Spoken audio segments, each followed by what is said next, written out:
the most useful thing that I could do for all of you is really speak a little bit about how we see the relationship. But more important, perhaps share with you how I see, the Indian landscape changing and, why that is relevant for you. And when I say I see the Indian landscape changing, in a way I bring multiple perspectives to bear. The objectivity of someone who spent a lot of time outside his own country, who keeps looking back at it, and who in a way is a sort of marketing department of the country for 40 years. So you have to know your product well to market it effectively outside. And then a brief corporate education, which was very, very useful, very brief, unfortunately.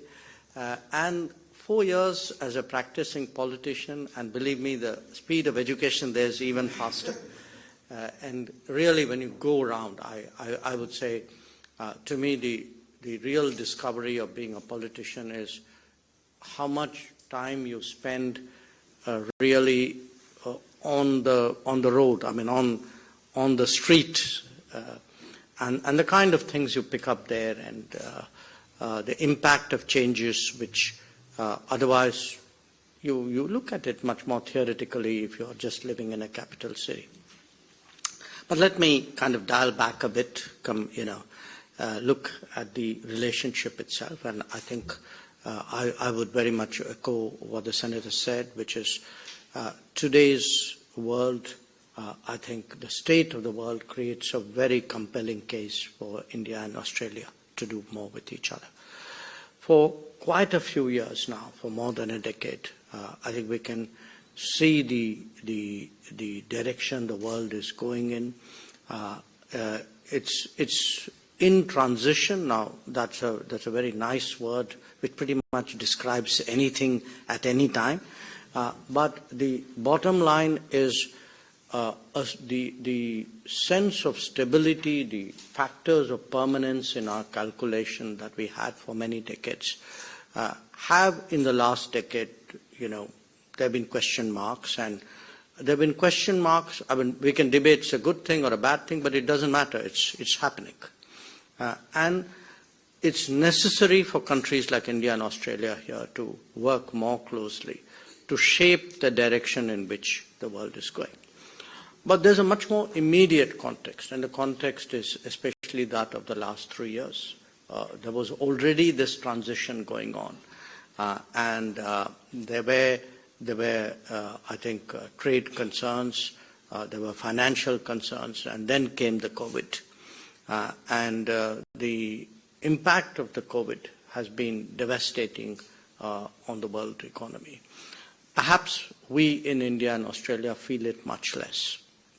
As someone who travels a fair amount to other parts of the world, we look at Africa and Central America and some other parts of Asia. I look at my own neighborhood, Sri Lanka, Bangladesh, Nepal. We can see really how much damage, economic damage, social damage, psychological damage the COVID has done. And then, if that wasn't enough, there came the Ukraine conflict. So today, I would actually, in terms of foreign policy, for me, one of the big goals would really be how do you de-risk the global economy? And you de-risk the global economy, one, by building more reliable and resilient supply chains, which is exactly one of the initiatives that India and Australia and Japan have embarked on. Two, how do we address the challenges of the digital world much more securely, much more credibly, and there, that's a whole new set of issues and a set of policies out there, which have, it's not without its geopolitical aspects. And the third, of course, what are the important relationships which can serve as stabilizers, really, for a sort of world economy heading into choppy waters for quite a few years ahead. Now, what we are going to see, I think, on the bilateral front, hopefully, is your Senator referred to the passage of the ECTA, and I think in a larger sense, there's the comprehensive strategic partnership, which sort of sets the narrative, the framework really for the relationship. And how to take it forward, I think it's hugely helpful to have high-level contacts, to have CEO forums, to have trade ministers. So in the coming days and weeks, I expect to see a lot of activity on that front. And I think it's really when business meets business, when prime ministers meet prime ministers, when trade ministers meet, and even foreign ministers have their role.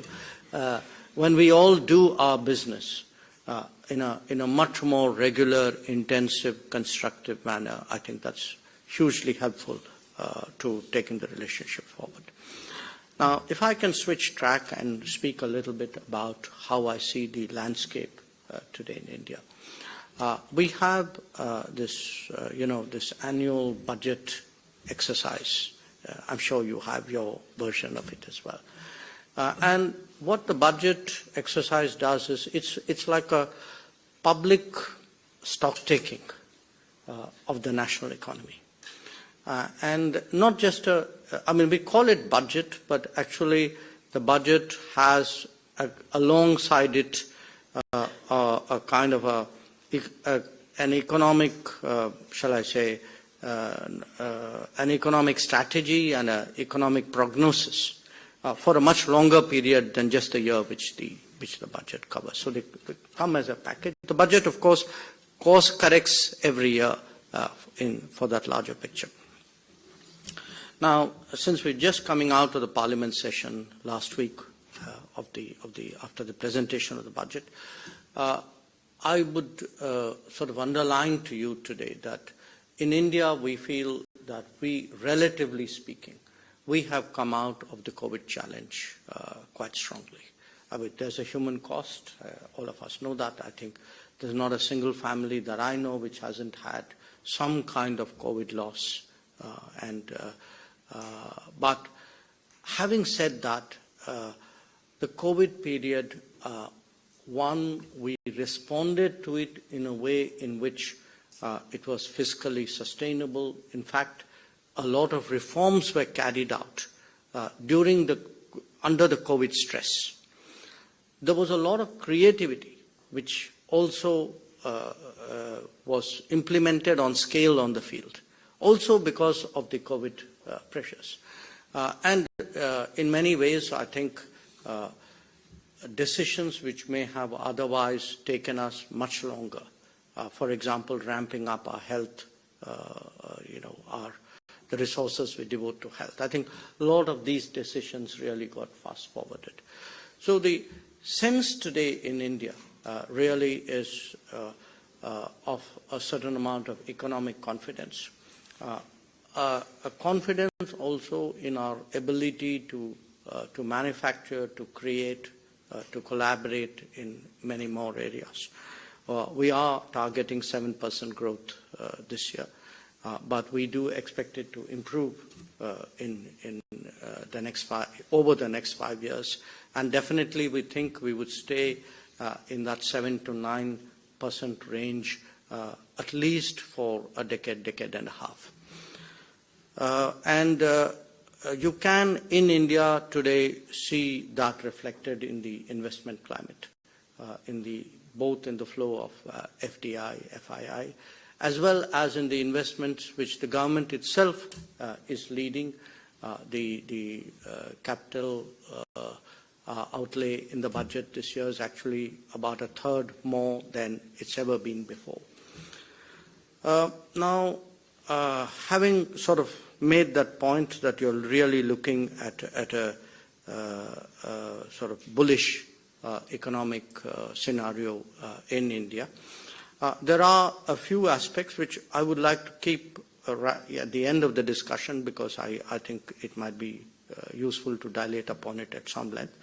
But if I were to today move back to our relationship, I mentioned the investment climate because I think if there's one area in our relationship we need to look at more strongly, that is really in encouraging more investments.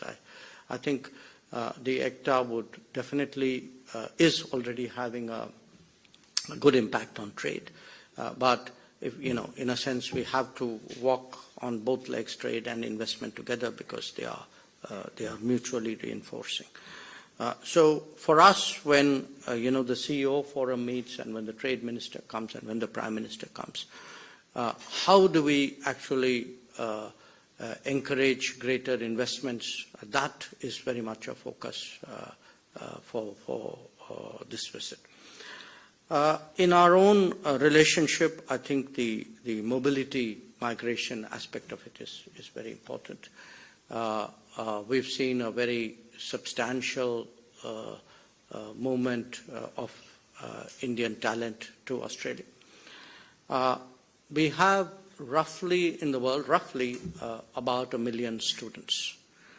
And Australia is, I think, purely, probably, I think third, probably or fourth in terms of the numbers.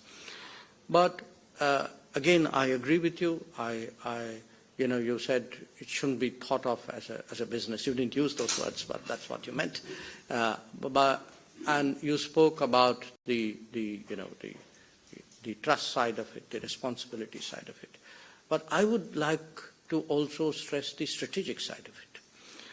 Because what we are going to see in the world, we are already seeing in the world, is there's today a great mismatch between the geographies of demand and the geographies of demographics. So where the people need to be is not where the people are, or where the demand is not where the people are. And the last year actually has seen a number of countries actually wake up to this possibility. Just over the last 3 months, I've signed a migration mobility agreement with Germany, which actually has been a very conservative society in terms of flow of people from outside. An even more conservative partner, Austria. We have concluded an agreement for a certain set of professions with Japan. It's been on hold because of COVID for implementation reasons, because we also have to teach them language. With the UK, with France, with Denmark, with Portugal. So one part of the movement of students, the education is something bigger than education. It's actually about the talent and skills which is needed to sustain a global economy. But there's the other part, which today, again, we would like to focus on. It's something which Prime Minister Albanese, in fact, brought up in his first meeting with Prime Minister Modi when they met in Tokyo, which is how do we expand in India the ability to impart skills and education.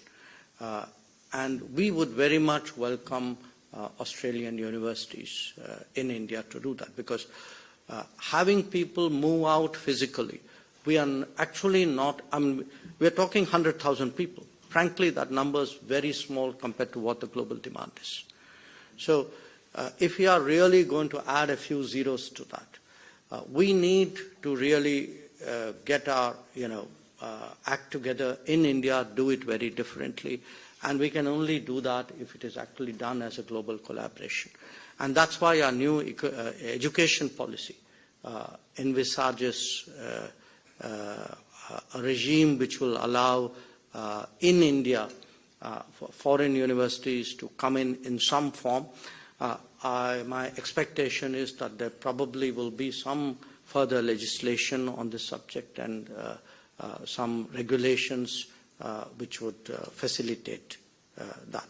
But the whole domain of skills and talent is something I think which is very central to this relationship. And for us, it's not just about Indian students coming to Australia. It's about India and Australia working together in India to produce more skilled, more competent talent for the entire world. Connectivity is another subject. I mean, it's again part of growing a relationship is really having the ability to move. We have an open skies agreement, but it's very clear again that the supply lags well behind demand. But of course, the good news is that Air India has bought 470 planes. So hopefully that should make a big difference to connecting India with the rest of the world. Prosperity in India is also something I would highlight. And I say this coming out of, I've recently been to, and this is completely coincidence, to places where actually tourists go. Fiji, Cyprus, Greece, all this was work, okay? I mean, let's not, but,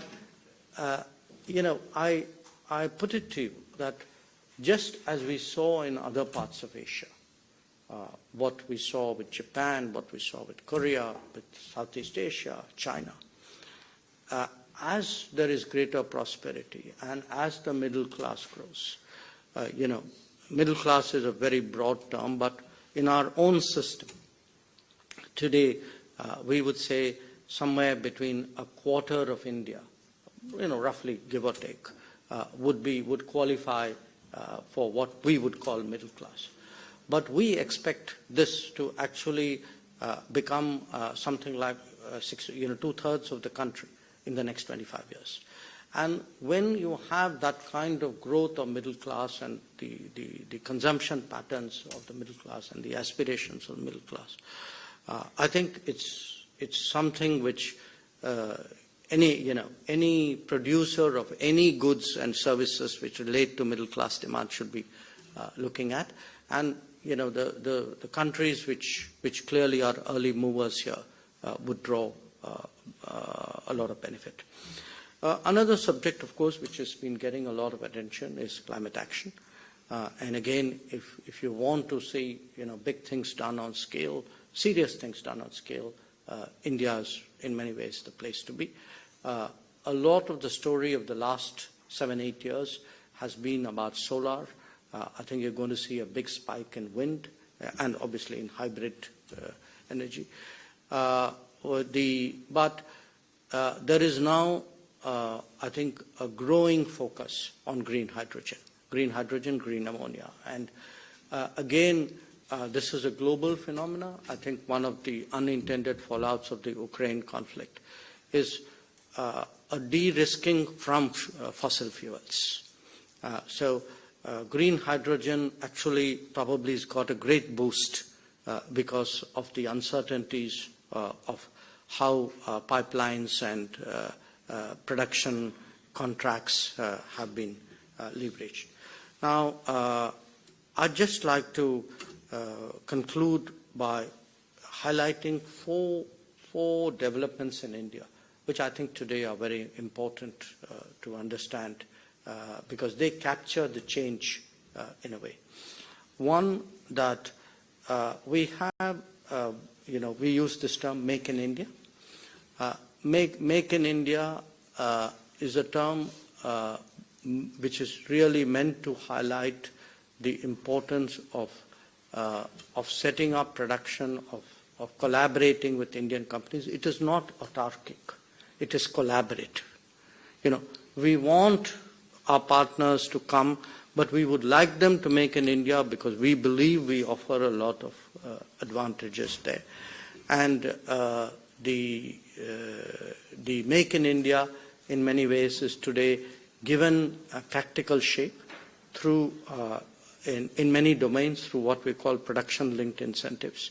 So a very, very notable example is the decision by Apple over the last 2 years to shift a lot of their production to India. But in different domains, we really want global manufacturing to look at India seriously.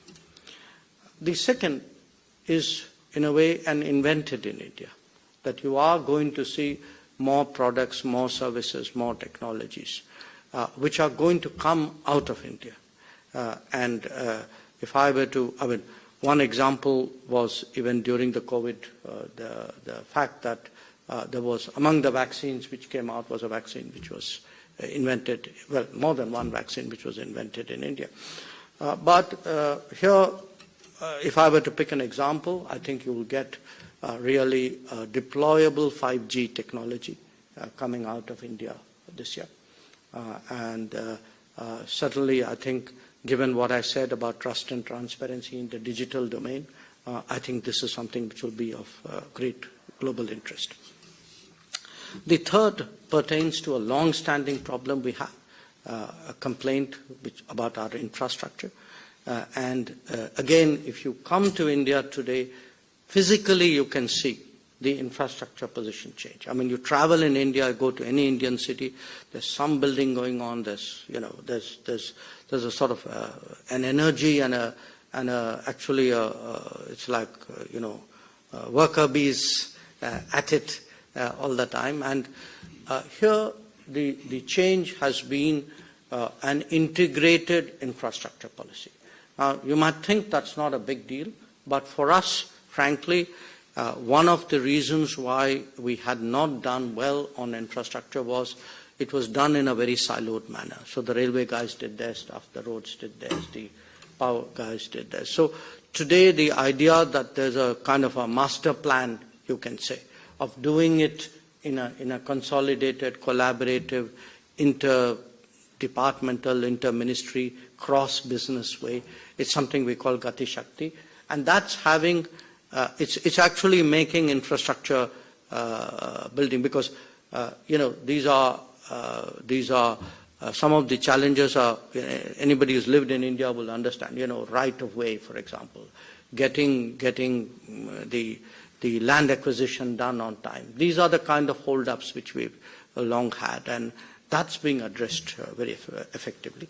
And lastly, if there's a big change in India in the last 3 years, it's the digitization of India. And digitization on a scale and an intensity which is very difficult to communicate if you haven't seen it for yourself. And again, if I were to sort of give you a few shorthand descriptions, during COVID, we were one of the early countries to lock down. But we were one of the countries who locked down most comprehensively. When we locked down, we completely locked down.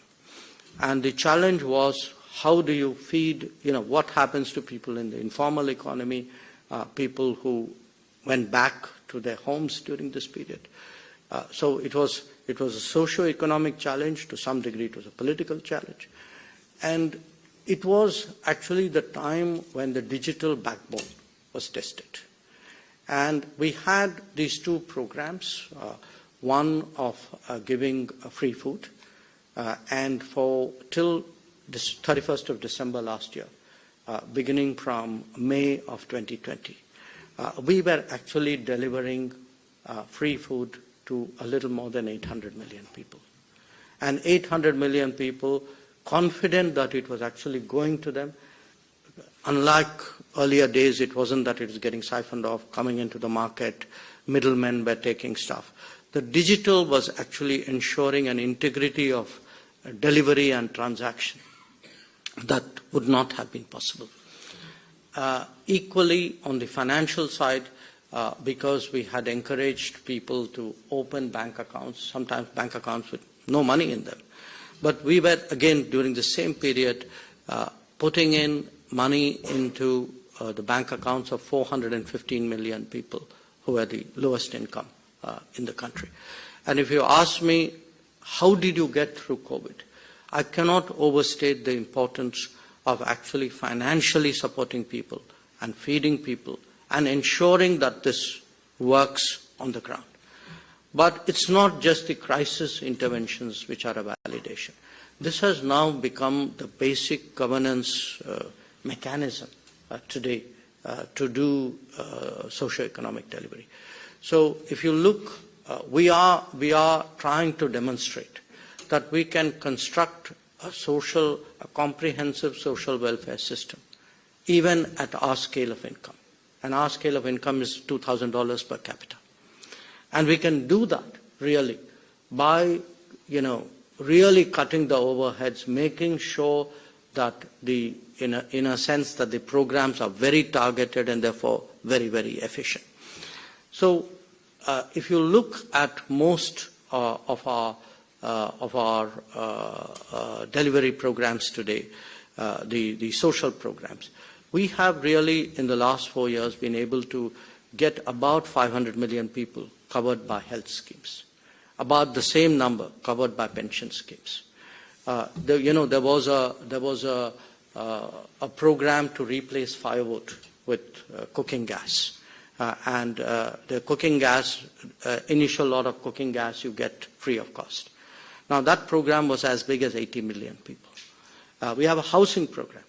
A housing program, we've already delivered 30 million houses, and at 5 people a family in India, that means 150 million people have been covered. So I'm giving you these numbers because it actually tells you the scale which digital backbone makes possible. We couldn't have done this 10 years ago because we didn't have that backbone and we didn't have the strategic understanding to activate and utilize that backbone.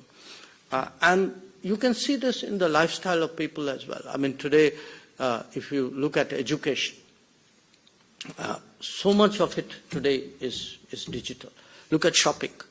I mean, we have, in fact, if you look at our cashless transactions, the UPI, I think we record the largest number of cashless transactions in the world. So there's been a kind of a technology leapfrogging in the psyche of people. And that's been actually a very, very big difference. And it's having, as a political person, I can tell you, when you go to your constituency, you go to other constituencies, you're campaigning. This is really what is making a difference. That when, there are people who, and the nice thing about it, this is actually absolutely faceless. So it relieves the politician of any charge of favoring, one group or one community or one region against the other. I mean, you actually can go in there completely objective, utterly impartial, totally technology data driven. And that's an enormous boon. So these were some of the, thoughts which I thought, I should share with you. My sense is we today clearly got a strong political tailwind. The challenge in any relationship, different relationships work differently. Sometimes business gets a bit ahead. Sometimes you're kind of, I would say, socially or technologically driven. When I look at the Quad, each one of the relationships has moved with a different aspect of it leading. But I would say this for the political side, with a degree of vested interest here, that we have actually led so far, and we have created an environment today where I think the business side, the economic side, the investment side, the technology side can come in much more strongly. And that's really the phase today that we need to be working at. So once again, really, thank you for your attention.